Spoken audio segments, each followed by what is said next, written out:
Una vez que hemos fijado y definido el concepto de media, así como el diferente comportamiento que tienen las medias a la hora de hacer trading, en esta parte número 3 vamos a fijar los criterios que utilizaremos a la hora de hacer trading con medias.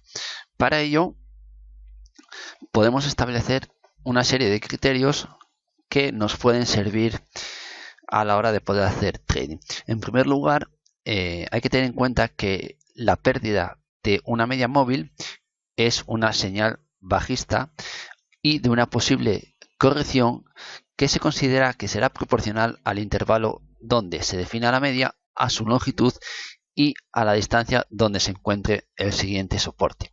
Está claro que en el momento que se pierde una media móvil, lo que estamos haciendo es perdiendo un soporte. Por lo tanto, podemos estar pensando en una corrección de los precios a la baja o el inicio de una posible tendencia bajista.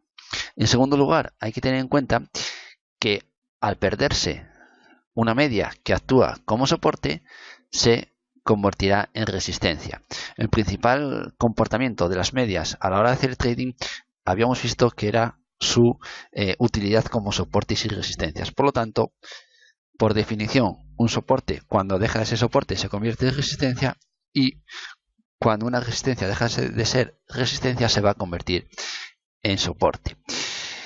La superación, lógicamente, de una media móvil es señal alcista y el inicio de una posible tendencia alcista, lo cual se basa, al igual que hablábamos en el punto número 1, de el comportamiento que tienen las medias como soportes y resistencias. Por lo tanto, si los precios rompen al alza una media, esa media nos está actuando como resistencia y por lo tanto podemos estar hablando en potencial alcista.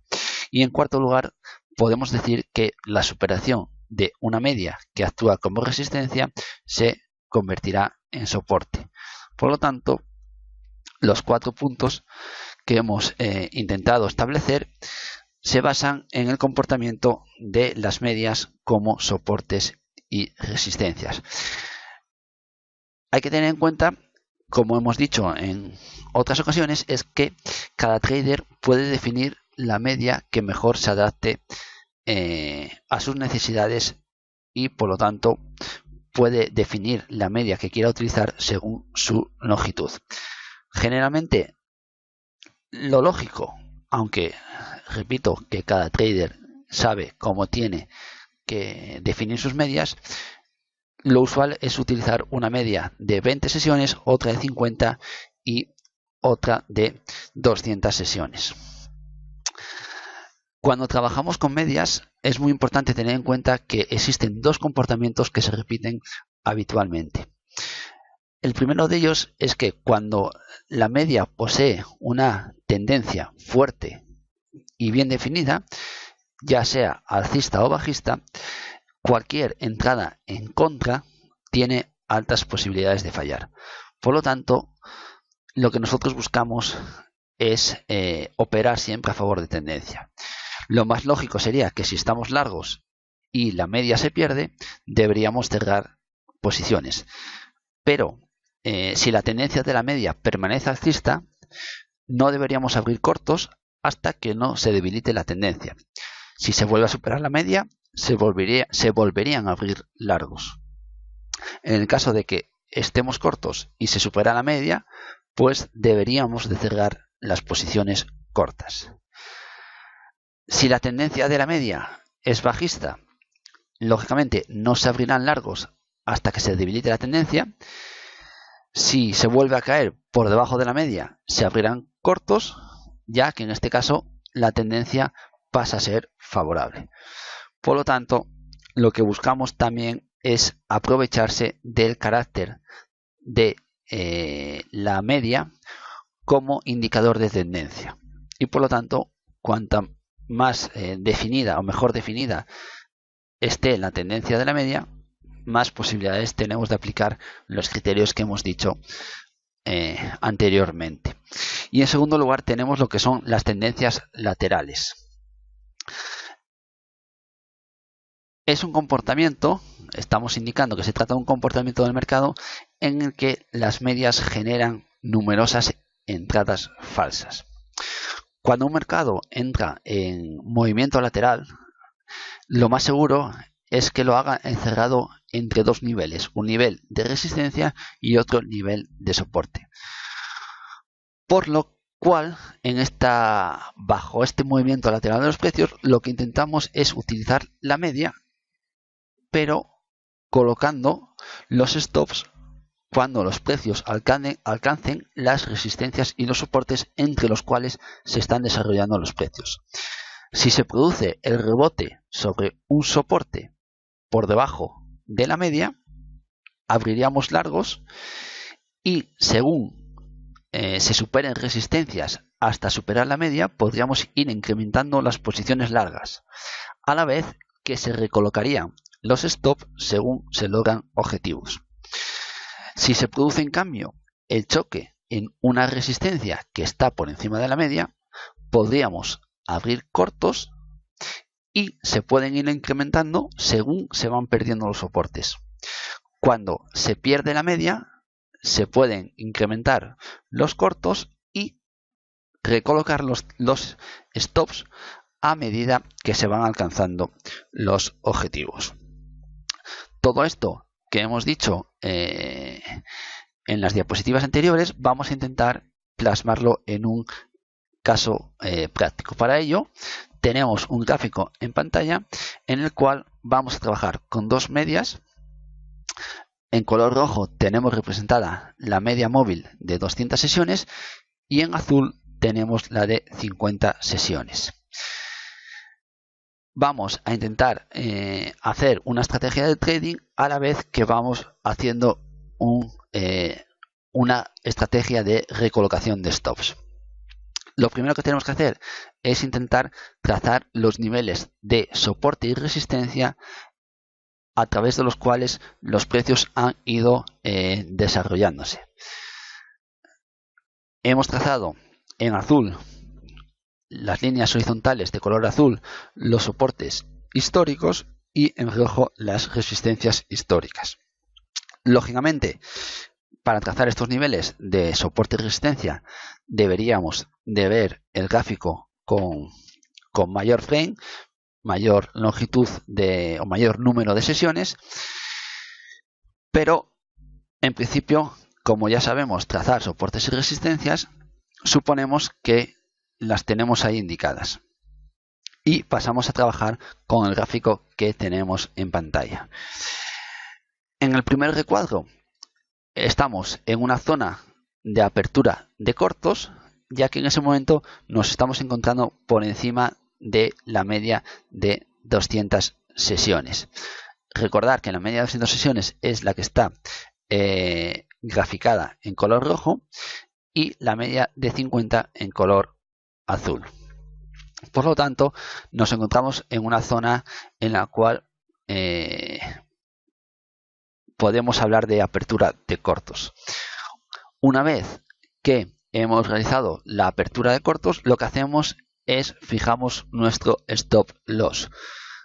Vemos que se trataría de la primera línea horizontal de color azul y de ancho grueso, y lo que hacemos es que vamos recolocando los stops a medida que vamos cumpliendo objetivos. ¿Los precios cómo van evolucionando? Pues en este caso vemos que una vez que se ha hecho la fijación de cortos, hemos establecido cortos, vemos que los precios inician una tendencia bajista, empiezan a bajar, tienen la media de 50 sesiones como un nivel de resistencia y se van rompiendo resistencias y soportes históricos. Por lo tanto, según vamos rompiendo estos niveles, lo que hacemos es mover nuestro stop y por lo tanto nuestro stop lo vamos moviendo según van avanzando los precios. En el momento que los precios llegan al segundo rectángulo, nos encontramos con que la zona de apertura de cortos puede ser al 100%, ya que en ese momento hemos perdido la media de 200 sesiones.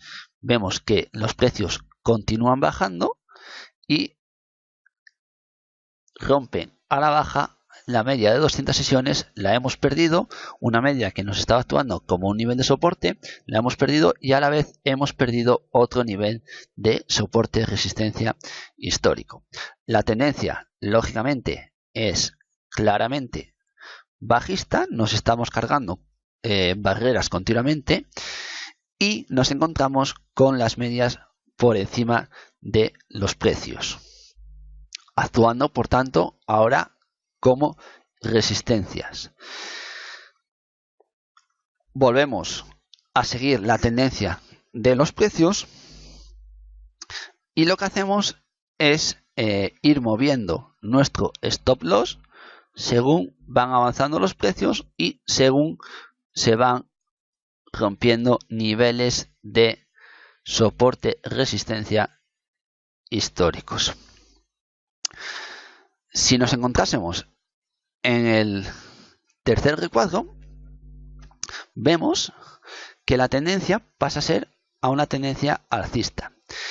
Y entonces nos encontramos en una zona en la cual podemos empezar a abrir largos, ya que nos hemos cargado o nos encontramos por encima de la media de 50 sesiones. En un momento determinado los precios marcaron un nivel de mínimos y a partir de ahí los precios inician una tendencia alcista que se va acelerando a partir del segundo mínimo. Se va rompiendo un primer nivel y después se rompe este nivel de aquí que proyectado nos llevaría aquí. Rompemos el primer nivel de resistencia ejercido por la media de 50 sesiones, un nivel de resistencia, lo conseguimos romper y a su vez conseguimos romper otro nivel de soporte o resistencia histórico. Por lo tanto, realizamos una apertura de largos y la apertura de largos no puede ser del 100% ya que nos encontramos por debajo de la media de 200 sesiones. Aquí tenemos indicada la media de 200 sesiones, la cual nos está actuando como un nivel de resistencia. Por lo tanto, la apertura no va a ser del 100%. ¿Qué hacemos? Fijamos nuestro primer stop. Fijamos nuestro stop S1, lo fijamos a ese nivel, aprovechando la media de 50 y el nivel de soporte que tenemos de color azul. A partir de ahí, los precios lo que hacen es evolucionar al alza y en el momento que llegamos al cuarto rectángulo nos encontramos en una zona de apertura de largos al 100%, ya que en ese momento hemos conseguido superar al alza la media de 200 sesiones y además hemos conseguido romper otra línea de resistencia. A medida que vamos logrando objetivos, vamos recolocando stop. Vemos cómo los precios siguen al alza y se van superando diferentes líneas de resistencia y nosotros lo que hacemos es utilizar esas líneas de resistencia para ir fijando nuestros stops con un cierto margen de seguridad. Vemos por tanto cómo cuando llegamos al segundo rectángulo los precios ya han conseguido romper la media de 200 sesiones, vamos recolocando stops, los precios consiguen romper otro nivel, se mueven con una tendencia claramente alcista, vamos moviendo otro stop utilizando siempre los niveles de soporte y resistencia que vamos superando para fijar esos stops con un cierto margen de seguridad para evitar falsas señales de ruptura de esos niveles de soporte ante una caída o retroceso de los precios para poder realizar una corrección y seguir con la tendencia alcista. Por lo tanto, lo que hacemos es ir moviendo stops a medida que vamos consiguiendo lograr nuestros objetivos.